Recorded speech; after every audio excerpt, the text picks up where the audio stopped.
All right, Juliette, thanks for your time today. No Can, problem. can you sort of tell me about your background and how you came to start working with Steve Goodwin? So boxing's happened sort of by accident, really, for me. When I first joined Evolve Boxing Gym, I was a rugby player. So it was something I thought I would just go down and give it a go. Always wanted to try boxing. So I thought I'd see what it was like, do some fitness sessions. And then a series of rugby injuries meant I had to stop playing rugby. So I committed to the boxing full time as an amateur. And then had a few bouts. Then COVID happened, so obviously there was no fighting. And I just got speaking to my coach, and he said to me, "Actually, I think about going pro," which was a bit of a shock to me. But it's something that, as an amateur fighter, you always wonder, are you good enough? Like, can you make that step? And my coach was supportive of it, so we took the next steps to go pro. So he already had a few of the boys signed with Steve. So we got in contact with Steve and asked him if he would be interested in signing me as well, which luckily he was. And then, it's sort of gone from there, really. So I've had my first fight and got the second one coming up in March, which will be exciting. How many amateur bouts did you have, and who did you box for? I had 4, so I only had 4 amateur bouts before turning pro. And I boxed for Evolve Boxing Academy. So the same gym that I now box pro for, it was just like the amateur iteration of that. So same coach. So I've been with Andy for about 5 years now. Okay, sounds good. I mean, I've been around boxing for a long time, and I'll tell you a little story. Like, I'm a cool guy, I show everyone respect. But obviously, every woman I've ever sparred, I had to go very, very easy.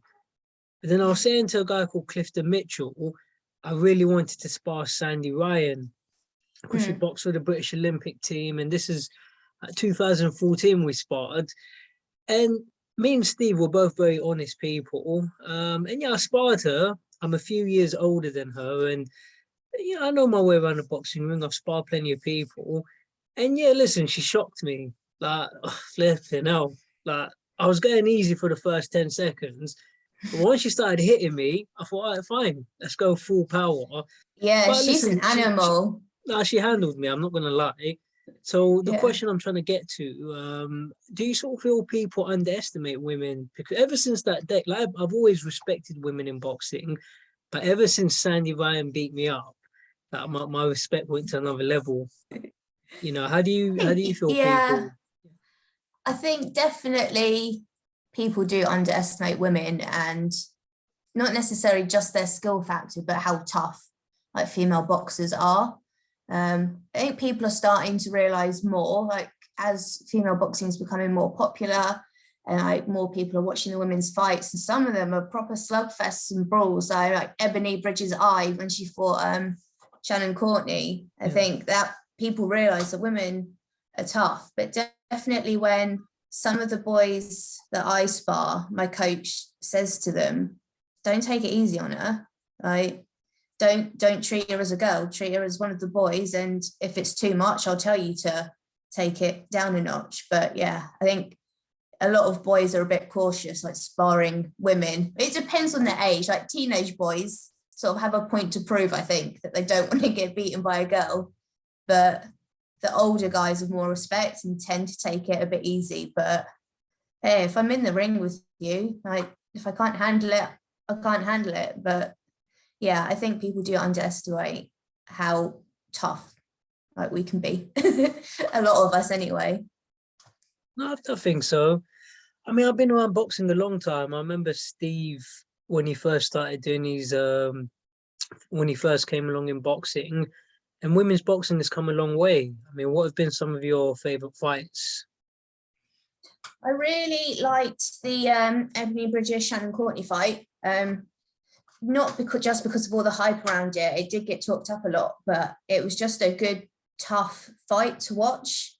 And it sort of like showed how tough like women can be. Like, Shannon Courtney had a cut, and then Ebony Bridges had her eye, but they both just kept going. And I think it shocked people that women aren't like these delicate flowers. Like, they're there to fight, and they will fight. And also, I really liked the Katie Taylor Natasha Jonas fight. I thought that was a good fight. It was nice to see them, their rematch, like as pros.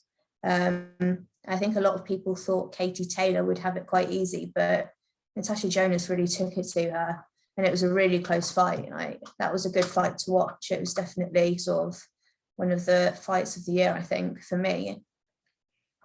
No, I agree. I think it was a very, it was a very exciting fight. Now they're trying to make Katie Taylor versus Serrano. And I don't know what's happening with Tasha, so hopefully we're going to see her get a world title shot against someone.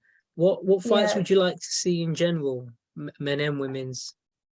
I would like to see, Katie Taylor versus Amanda Serrano, because Serrano's had, some good fights, and she's got some power, and like, she's knocking women out. And it'd be nice to see Katie Taylor tested again, and see whether she can hold on to those belts. And I think it'll be interesting to see where Terry Harper fits into that category now that she's moved up to lightweight. It'll be interesting to see who she goes out to fight, and sort of where she stands in the rankings there, like when she's had a few fights, and how she stands up to the heavier weight category.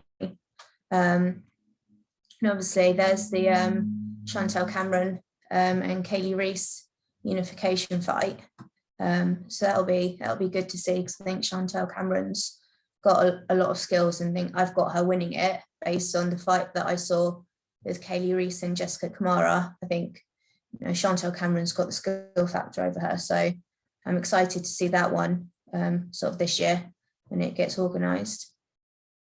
Okay, yeah, I mean, I like seeing unification fights, so I look forward to seeing that happen. As for yourself, have you ever had a chance to spar any of these female fighters domestically or anyone international?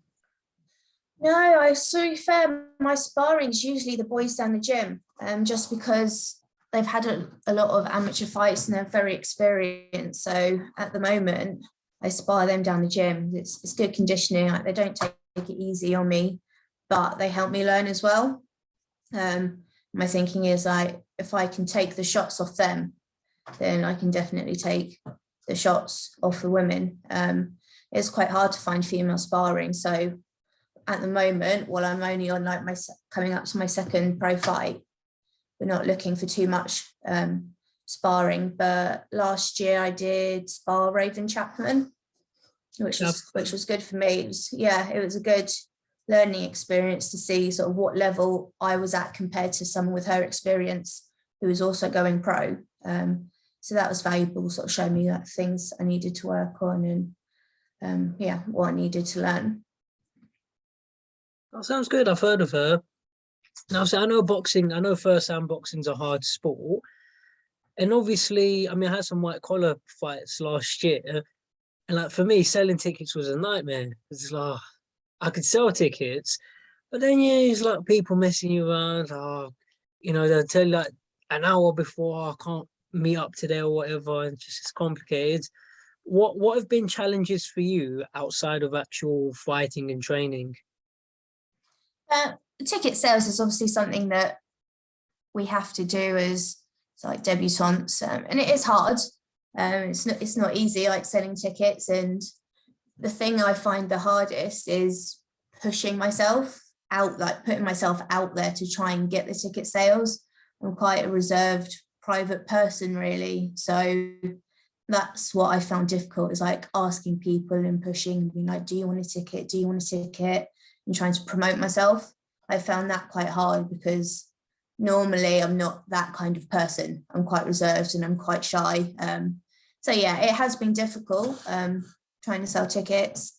And then, the training is obviously hard, but just trying to balance life around training. So I have a full-time job and I work in central London. So I have my travel into work, travel home from work, and then trying to fit in the training around that. And I just bought a house, so trying to renovate my house. Trying to renovate the house and maintain a relationship as well. It's just like trying to like juggle everything in life, like spinning all the plates and hoping they all stay stay spinning, something doesn't drop. It's difficult to fit it all in, like when you've got a full-time job and you're trying to make it as a pro and then fit in time to sell tickets and promote yourself. It's just difficult, like trying to find the time in the day. No, I understand. I mean, what I've started doing, I'm fighting next month. I've got a white collar fight, but I've started waking up really early, going to the gym before work, doing hill sprints and so on. I met Rhiannon Dixon recently. I met her and her Oh yeah. boyfriend, and her boyfriend is very involved in her career. He's very supportive. So, I understand how difficult it can be, but I think you've got a very experienced guy in Steve Goodwin. Yeah. And something I want to ask from the things you've just told me, obviously with me, I'm very outgoing, I'm very talkative, I'm very confident. I'm not trying to show off, but did you see the video I sent you where I sparred Kell Brook? Yeah, I did watch that. I watched it today on the train home, actually. Thing is, he didn't even hurt me that bad, but you know how he keeps fainting? Like Yeah. he kept, mentally he was exhausting me because I kept saying to myself, he's about to punch me. But yeah, so the point I'm trying to get to, like that video since October, it's already got over 10,000 views. So I'm gonna keep doing different stuff. I met Sandy Ryan for the first time in years recently. So but what I'm trying to say, would you be willing to try and change yourself as a person, become more outgoing, start getting out there? Because obviously that's the way people get to know you. Is that Yeah. something you try? I agree. Yeah, I'm trying. Obviously, social media is such a big thing these days. Like, it's the best way to get yourself out there. So I'm trying to post more and speak to people. Like speaking to you, like a couple of years ago, I would have just, not to be rude, I would have like shut you down, like, no, like it's too much. Like, I can't speak to someone I don't know, and I would have been really anxious. So I am definitely developing as a person. I think boxing has helped me be more confident and be more outgoing, because you can't be like a quiet wallflower in the gym, especially as a female in like a male dominated sport. You have to be a bit more outgoing. So I'm getting there, definitely. I would like to be more confident and be able to push myself a bit more and sort of care less about other people's opinions of me, or like, oh, will this person not like me, or am I being annoying, am I coming on too strong? Yeah, it would help a lot to be honest, if I was a bit more outgoing. Working on it. Yeah, I guess it'll take time, and the more I do this and speak to new people, the easier it will become. That's cool. When you mentioned the thing about opinions, obviously you're changing time. You've only had, like, you recently had your debut. I've been around press conferences for years and I'm naturally confident anyway. When you mention opinions, do you feel you get sort of negativity? Do you feel you get people sort of who don't believe in you? I think when I first turned pro, a lot of people doubted my ability because of my lack of amateur experience. I know people sort of turned around to my coach and said, "Oh, why is she going pro? Like, why are you supporting her through that?" And my coach just stood by me and he said, "No, I can see something in her." So props to him for having the balls to do it with me. So I know people have doubted me and have their opinions about whether I can make it or not. But I do try to not listen to what they've said, or I don't want to know what they've said. If they don't believe I can do it, then fair play, I'm just going to prove them wrong. Sort of fuels the fire. But yeah, you do sometimes think, oh, like, what's this person said, or what have they said?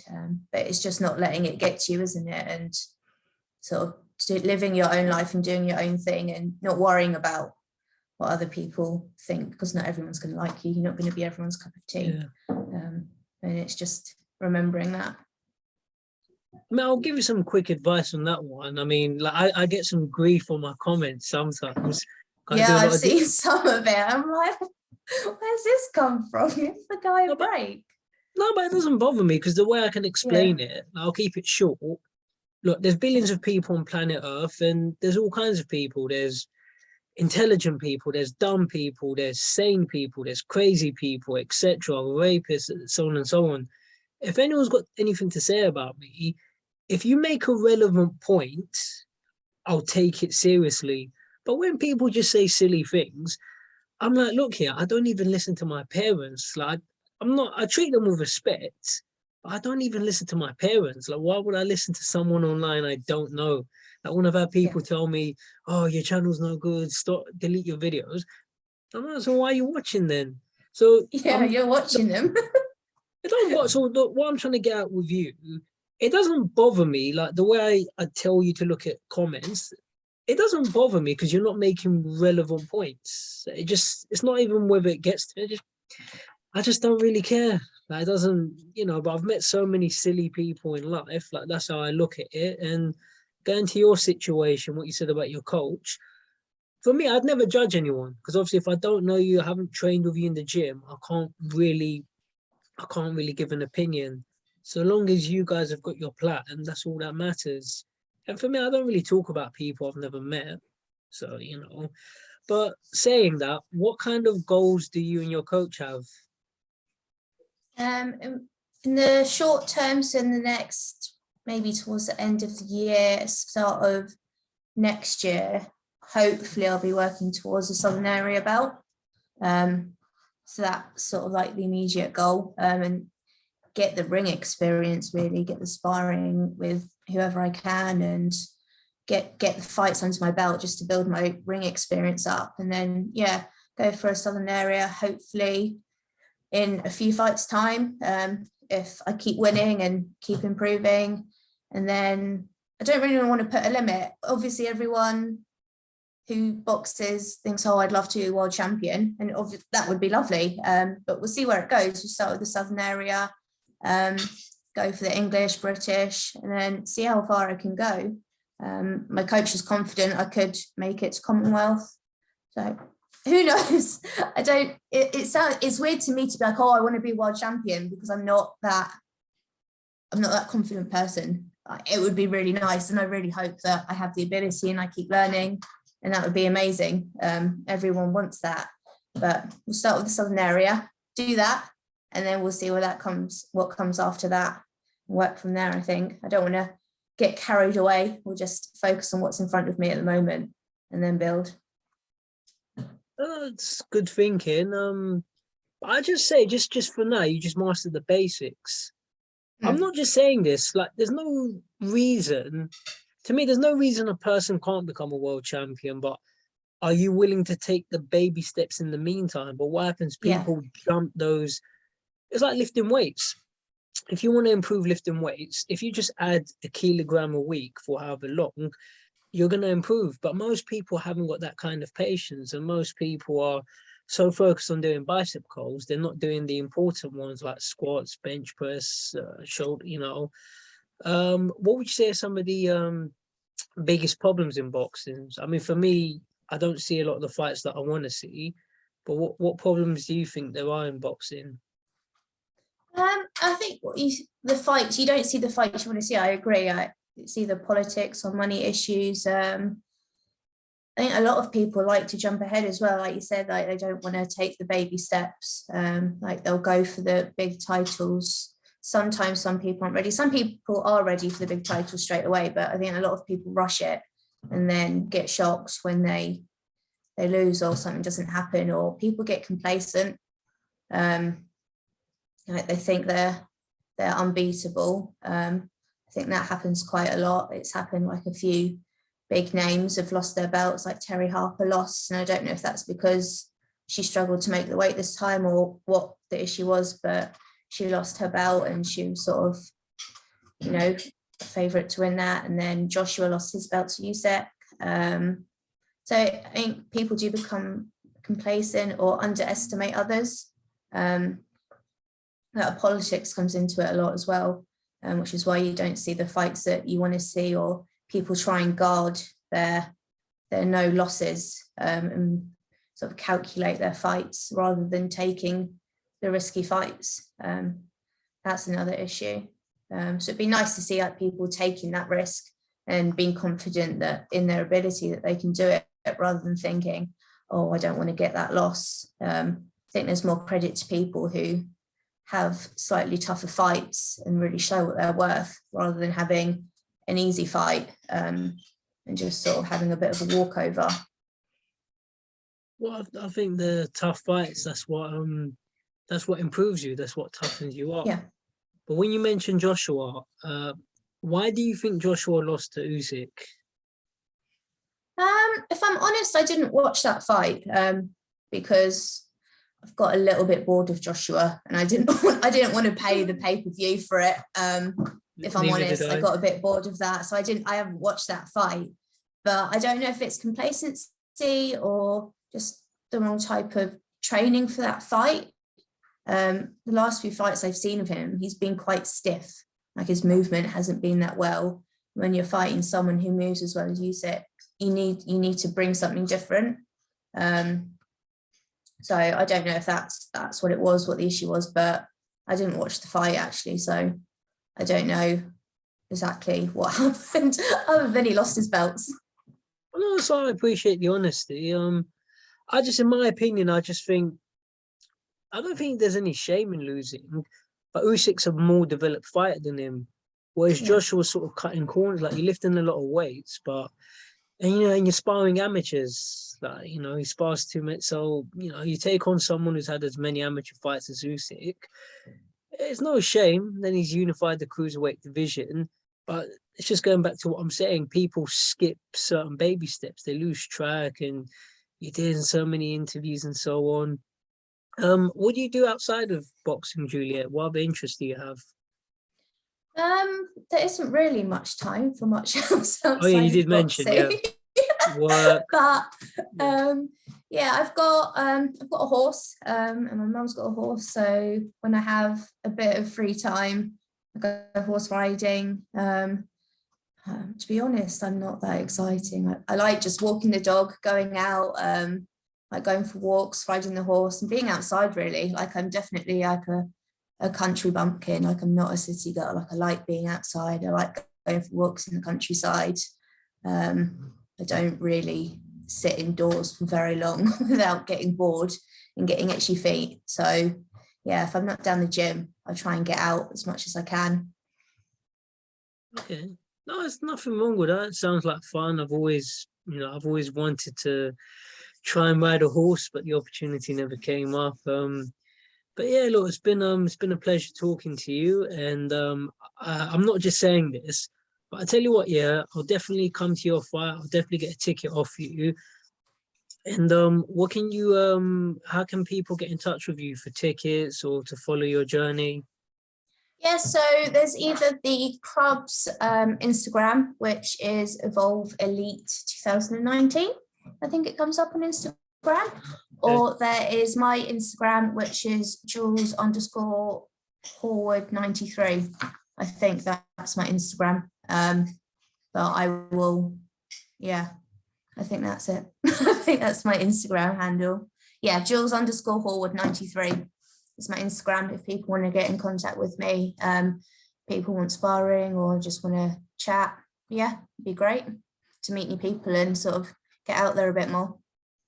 Okay, and what about tickets? How can people get tickets off you? Is it Instagram?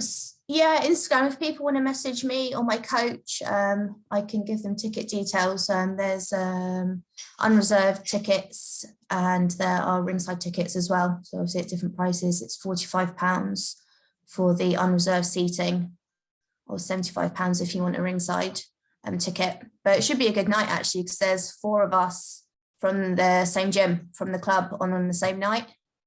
So hoping to get quite a big crowd for the whole, like, to support everyone. So that'll be quite nice. Have 4 of us out. So that should be good. Well, it sounds really exciting. And I just, over time, what you do, you just got to build momentum, because I've seen a lot of people like Ahara Davies, Huey Fury, Tyson Fury, David. I've seen these guys when they started, and obviously nobody took any notice. So especially Tyson, if you remember, like, people used to say he's rubbish, he's clumsy, David Hayes going to destroy him. And once you build the momentum up, you build a fan base. Same with Sandy. I remember when she was, like 7-8 years ago, and look at her now. So you can get there so long as you're willing to put the work in.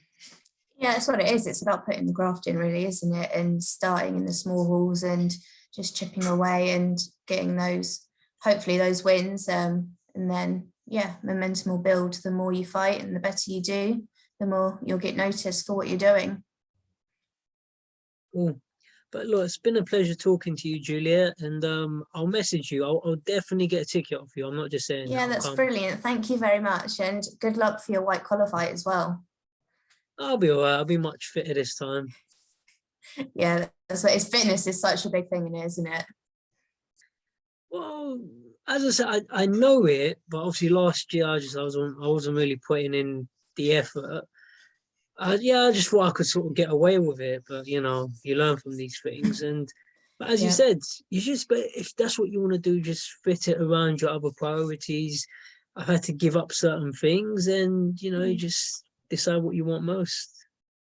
Yeah, definitely. You just have to prioritize. And like you said, get up in the morning when you don't really want to and do the fitness sessions, but it's worth it in the end, definitely. Yeah, better than losing fights.